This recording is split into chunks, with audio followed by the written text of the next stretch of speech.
Elle a toujours admiré et vénéré sa sœur aînée. Ma grande sœur a été mon modèle. Elle sait souffrir et payer un prix dans son devoir et est très active. Elle poursuit la vérité et à coup sûr, elle sera sauvée. Mais un jour, elle apprend soudain que l'Église a mis sa sœur en isolement pour réflexion. Je ne peux vraiment pas croire une telle chose. Tous ces bons comportements dans le passé ne sont-ils qu'une illusion? Comment discerner les gens? Comment traiter conformément à la vérité le fait que les gens se dépensent et payent un prix?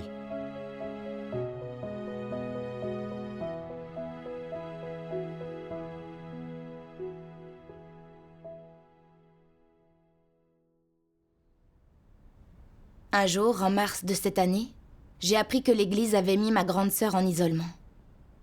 J'en ai eu le souffle coupé. Je ne pouvais pas croire une telle chose. Depuis que je croyais en Dieu, ma grande sœur était un modèle pour moi. Je l'admirais et la vénérais. Pour moi, elle croyait vraiment en Dieu, poursuivait la vérité et elle serait sauvée. Son isolement pour réflexion a été pour moi comme un coup de tonnerre. Comment était-ce possible? Elle savait bien prêcher l'Évangile. Depuis qu'elle était croyante, elle avait converti beaucoup de gens et était capable de souffrir et de payer un prix. S'il fallait faire quelque chose pour le travail de l'Église, elle le faisait activement et ne le refusait jamais. Elle faisait son devoir du matin au soir et elle était très active. Elle me disait aussi souvent de prier plus et de me rapprocher de Dieu. Et je voyais que c'était ainsi qu'elle pratiquait. Ce qu'elle faisait en premier le matin, c'était prier Dieu. Elle écoutait des hymnes dès qu'elle en avait le temps. Et avant de dormir, elle écoutait la parole de Dieu. Elle poursuivait la vérité, alors comment pouvait-elle être isolée pour réflexion? La dirigeante n'aurait-elle pas fait une erreur? Je n'arrêtais pas de penser, si quelqu'un qui cherche avec tant d'enthousiasme est inapte aux yeux de Dieu, alors je n'ai aucun espoir d'être sauvée par lui. Dieu exige que les gens mettent dans leur devoir tout leur cœur et toute leur force, et ça je ne l'ai pas fait. Serais-je alors, moi aussi, envoyée en isolement pour réflexion? Si jamais ça m'arrive, comment dois-je le prendre? Pourrais-je continuer à croire en Dieu? Plus j'y pensais, plus j'étais mal à l'aise. Comme si j'étais prise dans un sentiment de grande crise. J'avais toujours pressenti qu'il se pourrait qu'un jour, je sois chassée. Sur le moment, j'étais aussi très triste. J'ai commencé à me méfier de Dieu, à être fatiguée de mon devoir et réticente à échanger lors des réunions. Ah, il devait y avoir une raison pour laquelle ta sœur a été isolée. L'Église ne cause de tort à personne. Oui, c'est exactement ce que je me suis dit. Et par la suite, j'ai interrogé quelqu'un sur le cas de ma sœur. Ah, alors pourquoi l'a-t-on isolée? Elle ne suivait pas les principes et agissait arbitrairement. Certains de ceux à qui elle prêchait avaient une mauvaise humanité et n'étaient que des profiteurs. Ce n'était pas conforme aux principes. Les frères et sœurs le lui avaient rappelé, mais elle avait refusé de l'accepter. Elle disait aussi « Ces gens sont venus, alors pourquoi je ne leur prêcherai pas ?» Elle semblait parfois accepter les choses, mais elle ne suivait toujours pas les principes et continuait à n'en faire qu'à sa tête. D'où des perturbations dans le travail d'évangélisation.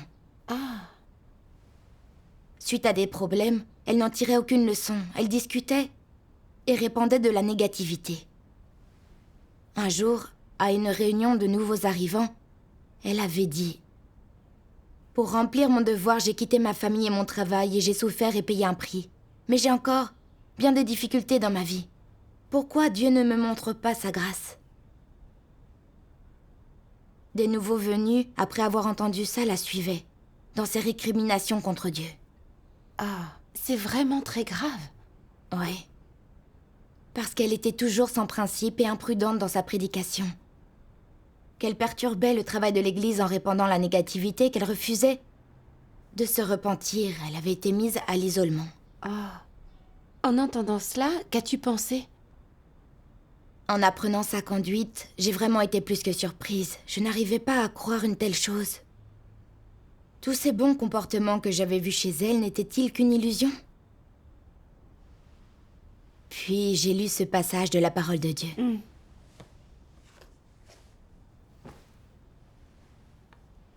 Dieu Tout-Puissant dit : Certains demandent, est-ce que cela démontre une poursuite de la vérité si, quotidiennement, l'on mange et boit les paroles de Dieu, si l'on échange sur la vérité et si l'on est capable d'accomplir son devoir normalement? Si l'on fait tout ce que la maison de Dieu arrange et qu'on ne cause jamais de troubles ni de perturbations, et si, bien qu'il puisse y avoir des moments où l'on enfreint les principes de la vérité, on ne le fait pas sciemment ni délibérément? C'est une bonne question. Une telle pensée est dans l'esprit de la plupart des gens. Tout d'abord, vous devez savoir si quelqu'un serait capable d'atteindre une compréhension de la vérité et d'obtenir la vérité en adhérant constamment à une telle pratique. Le serait-il? Qu'en dites-vous? Une telle pratique est tout à fait correcte, mais elle ressemble davantage à un rituel religieux. C'est suivre des règles. Cela ne peut pas conduire à une compréhension de la vérité, ni à l'obtention de la vérité. Alors, de quel type de comportement s'agit-il vraiment? Ce sont des comportements superficiellement bons. J'aime cette réponse. Ce ne sont que de bons comportements qui découlent d'un fondement de la conscience et de la raison, résultant d'une éducation positive. Mais ce ne sont que de bons comportements, et ils sont loin d'être une poursuite de la vérité. Quelle est alors la cause profonde qui sous-tend ces comportements? Qu'est-ce qui les fait naître? Ils découlent de la conscience et de la raison de l'homme, de sa vision morale, de ses sentiments favorables à la croyance en Dieu et de sa retenue. Étant de bons comportements, tels qu'ils sont, ils n'ont aucun rapport avec la vérité. Ce n'est en aucun cas la même chose. Un bon comportement n'est pas la même chose que la pratique de la vérité, et quelqu'un qui se comporte bien n'est pas nécessairement approuvé par Dieu. Un bon comportement et la pratique de la vérité sont deux choses différentes, qui n'ont aucune incidence l'une sur l'autre. Pratiquer la vérité est l'exigence de Dieu et est entièrement conforme à sa volonté. Le bon comportement provient de la volonté de l'homme et porte les intentions et les motivations de l'homme. C'est quelque chose que l'homme considère comme bon. Un bon comportement, bien qu'il ne soit pas une mauvaise action, va à l'encontre des principes de la vérité et n'a rien à voir avec la vérité. Un bon comportement n'a aucun rapport avec la vérité, peu importe en quoi il est bon ou comment il s'accorde avec les notions et l'imagination de l'homme, de sorte que toute bonne conduite ne recevra pas l'approbation de Dieu. Puisque le bon comportement est défini comme tel, alors évidemment, cela n'implique pas la pratique de la vérité. Ces comportements découlent des efforts subjectifs de l'homme, de ses notions, de ses préférences et de sa volonté. Ce ne sont pas des manifestations de la repentance qui fait suite à la véritable connaissance de soi qu'a l'homme lorsqu'il a accepté la vérité et le jugement et le châtiment des paroles de Dieu. Et ce ne sont pas non plus des comportements ni des actes participant de la pratique de la vérité qui se manifestent quand on tâche de se soumettre à Dieu. Comprenez-vous cela? Cela revient à dire que ces comportements n'impliquent en aucune façon un changement dans le tempérament de quelqu'un, ni ce qui découle du fait de subir le jugement et le châtiment des paroles de Dieu, ni la vraie repentance dont on peut faire preuve en ayant appris à connaître son propre tempérament corrompu. Cela n'implique certainement pas la véritable soumission de l'homme à Dieu et à la vérité, et pas davantage un cœur de révérence et d'amour pour Dieu. Un bon comportement n'a rien à voir avec ces choses-là. C'est simplement quelque chose qui vient de l'homme et que l'homme considère comme bon. Pourtant, nombreux sont ceux qui voient dans ces bons comportements le signe d'une pratique de la vérité. C'est une grave erreur, une vision et une compréhension absurdes et fallacieuses. Ces bons comportements ne sont qu'un exercice de cérémonie religieuse, une façon de faire les choses pour la forme. Ils n'ont pas le moindre lien avec la pratique de la vérité. Dieu ne peut pas les condamner purement et simplement, mais il ne les approuve pas. De cela, vous pouvez être sûr. Amen. Amen. Cette parole de Dieu m'a permis de comprendre que si quelqu'un peut se dépenser, souffrir, payer un prix et faire de bonnes actions, cela ne veut pas dire qu'il poursuit et pratique la vérité. Ça n'implique aucun changement de tempérament. Ce ne sont que des pratiques basées sur l'effort personnel, les notions et les préférences personnelles. Oui. J'avais seulement vu ma sœur lire les paroles de Dieu tous les jours, prier souvent, souffrir et payer un prix dans son devoir. Mais je n'avais pas regardé pour quel motif elle le faisait, ni si elle avait changé, ni si elle obtenait de bons résultats dans son devoir. D'après ma propre imagination, je pensais qu'elle croyait vraiment en Dieu et poursuivait la vérité. J'étais si stupide. En apparence, elle était tous les jours occupée par son devoir. Et elle faisait tout ce que l'Église lui assignait. Mais elle faisait son devoir sans suivre les principes et elle agissait arbitrairement. Les frères et sœurs le lui avaient rappelé maintes fois, mais elle ne l'avait pas accepté et n'avait pas réfléchi sur elle-même. Elle avait répandu des notions et perturbé la vie d'Église. En quoi avait-elle fait son devoir? C'était clairement faire le mal. Oui. Jadis, comprenant mal la vérité et étant sans discernement, je la considérais comme un exemple. Mais en appliquant la parole de Dieu, j'ai vu que lorsqu'elle travaillait dur et se dépensait en apparence, c'était au mieux un bon comportement. Cela n'avait rien à voir avec la pratique de la vérité. Exact. Elle croyait en Dieu mais ne pratiquait pas la vérité. Elle répandait des idées négatives et perturbait l'Église. Elle n'était pas quelqu'un qui cherchait ni acceptait la vérité. Exactement. La vérité révèle les gens. Pour évaluer si quelqu'un poursuit la vérité, ce qui compte, c'est son attitude vis-à-vis de celle-ci. Le fait qu'il cherche et pratique la vérité quand il se passe quelque chose et qu'il craigne Dieu. C'est là l'essentiel pour voir et discerner les gens. Oui. Plus tard, j'ai lu cet autre passage des paroles de Dieu. Et j'ai acquis plus de discernement sur le tempérament et l'essence de ma sœur. Dieu dit, « Le dégoût de la vérité ne se manifeste pas juste par des sentiments d'aversion pour la vérité, mais également par une réticence à la pratiquer. Quand il faut mettre la vérité en pratique, ces gens s'effacent et la vérité n'a rien à voir avec eux. Certains, lorsqu'ils échangent lors de réunions, semblent très animés et aiment répéter de la doctrine et faire de nobles déclarations pour tromper et convaincre les autres. Cela donne une bonne image d'eux et ainsi ils sont contents. Et ils continuent indéfiniment. Et puis il y a aussi ceux qui s'occupent tout au long de la journée de questions de foi. Ils lisent les paroles de Dieu, prient, écoutent des hymnes, prennent des notes, comme s'ils ne pouvaient être séparés de Dieu un seul instant. De l'aube jusqu'à la nuit, ils font leur devoir. Ces gens aiment-ils vraiment la vérité alors? N'ont-ils pas un tempérament de dégoût de la vérité? Quand peut-on vraiment percevoir leur véritable état? Quand ils doivent pratiquer la vérité, ils reculent devant elle. Et quand ils sont traités et émondés, ils refusent de l'accepter. Serait-ce qu'ils ne l'acceptent pas parce qu'ils ne comprennent pas ce qu'ils entendent ou ne comprennent pas la vérité? Ni l'un ni l'autre. Ils sont gouvernés par leur nature. Et c'est un problème de tempérament. Ils savent bien, au fond d'eux-mêmes, que les paroles de Dieu sont positives et sont la vérité. Que pratiquer la vérité peut changer le tempérament d'une personne et amener celle-ci à satisfaire la volonté de Dieu. Mais ils n'acceptent pas tout cela et ne le mettent pas en pratique. Voilà ce qu'est le dégoût de la vérité. Amen. Amen.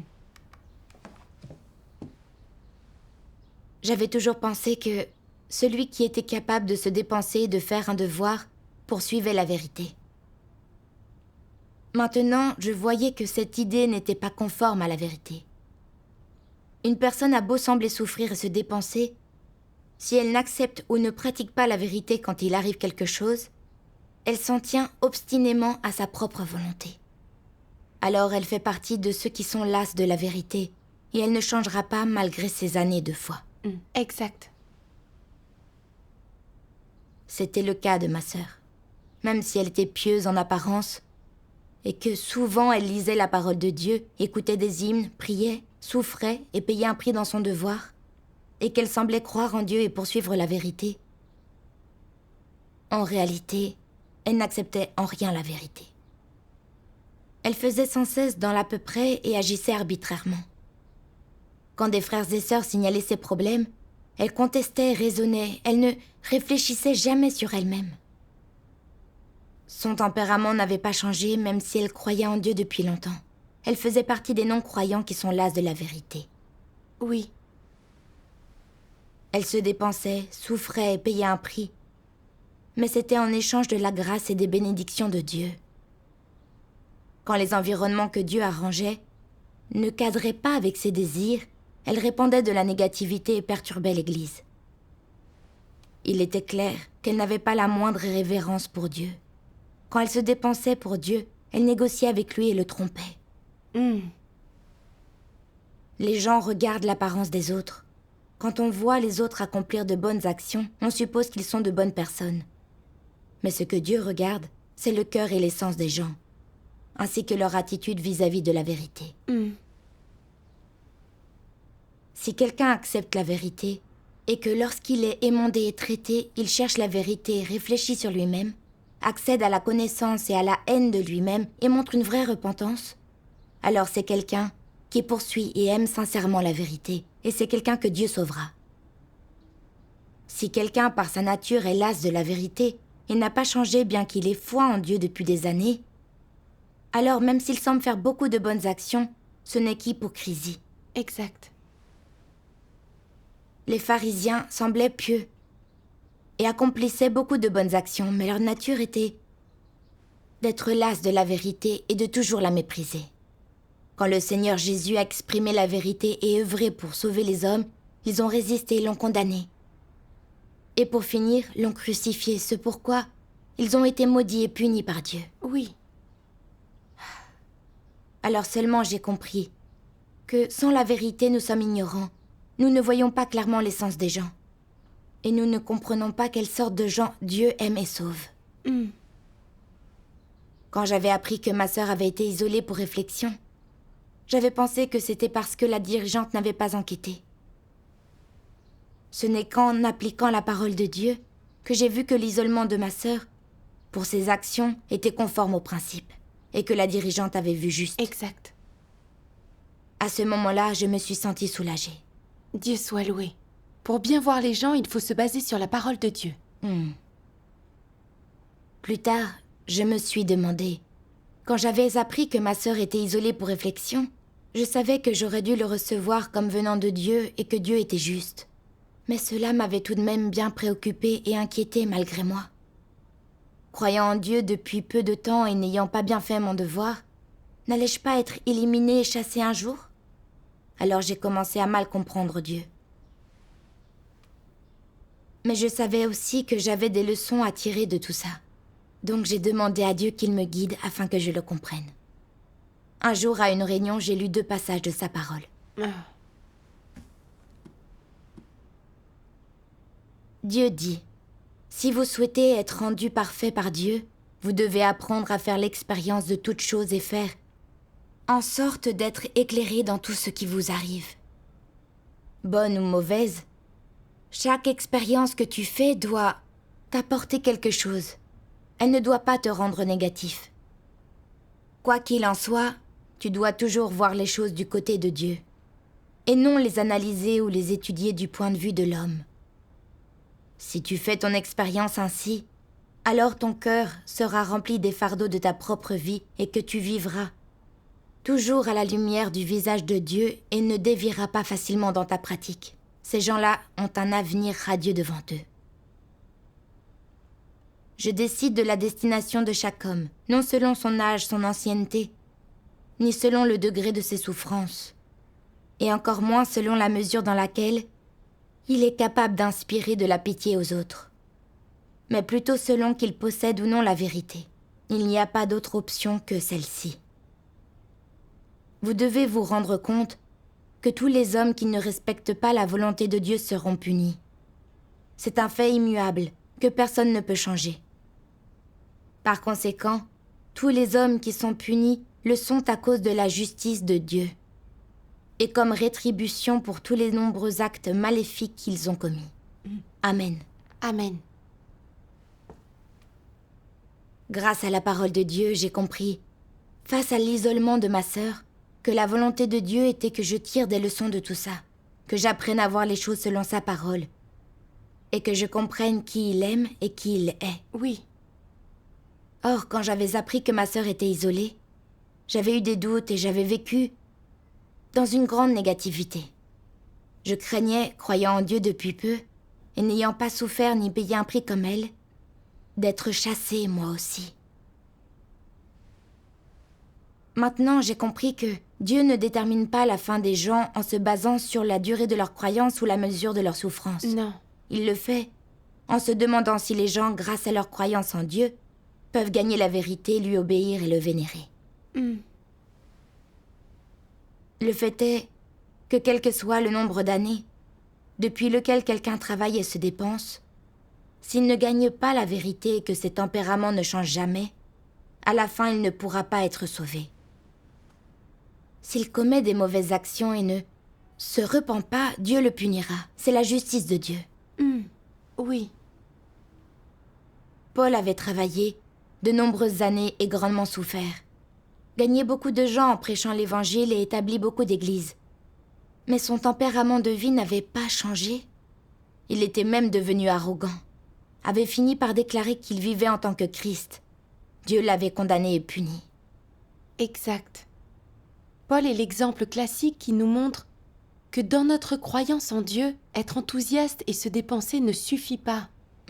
Ce qui compte, c'est de poursuivre la vérité et réussir à changer. C'est la norme qui détermine si les gens peuvent être sauvés ou non. La maison de Dieu fait le travail de purification et envoie certaines personnes s'isoler pour qu'elles réfléchissent et cessent de faire du mal. Cela les protège et c'est aussi profitable au travail de l'Église. Exact. Mais leur destination finale dépend de leur nature et de leur essence du fait qu'elles poursuivent ou non la vérité et du chemin qu'elles suivent. Quand les gens échouent et chutent, s'ils peuvent réfléchir sur eux-mêmes et se repentir, ils auront une chance d'être sauvés par Dieu. S'ils continuent à vivre selon des tempéraments corrompus et causent des troubles, ou s'ils baissent les bras ou deviennent négatifs, alors ce sont des non-croyants et des malfaiteurs. Ils sont révélés, condamnés et chassés, et ils ne sont pas sauvés par Dieu. Exact. Dieu a des principes pour les personnes qu'il sauve. J'étais méfiante et j'avais des incompréhensions sur Dieu, car je méconnaissais les principes de Dieu pour évaluer les gens. J'ignorais le tempérament juste de Dieu, et j'étais obnubilée par mon avenir et mon destin. À travers l'isolement de ma sœur par l'Église, j'ai acquis une compréhension du tempérament juste de Dieu. Et j'ai vu que les gens pouvaient sembler souffrir et se dépenser dans leur foi, mais que s'ils n'acceptaient jamais la vérité, ne la pratiquaient pas et ne suivaient pas les principes, eh bien à la fin, Dieu ne les sauvera pas, mais au contraire, les révélera et les chassera. C'est juste. La purification de l'Église était aussi un signal d'alarme, qui m'a permis de réfléchir sur moi-même et de me repentir à temps, d'éviter de suivre le chemin de l'échec, de m'attacher à chercher la vérité, de bien faire mon devoir en accord avec les principes. Dieu soit loué. Ton expérience est très pratique et elle m'est profitable. Dieu soit loué.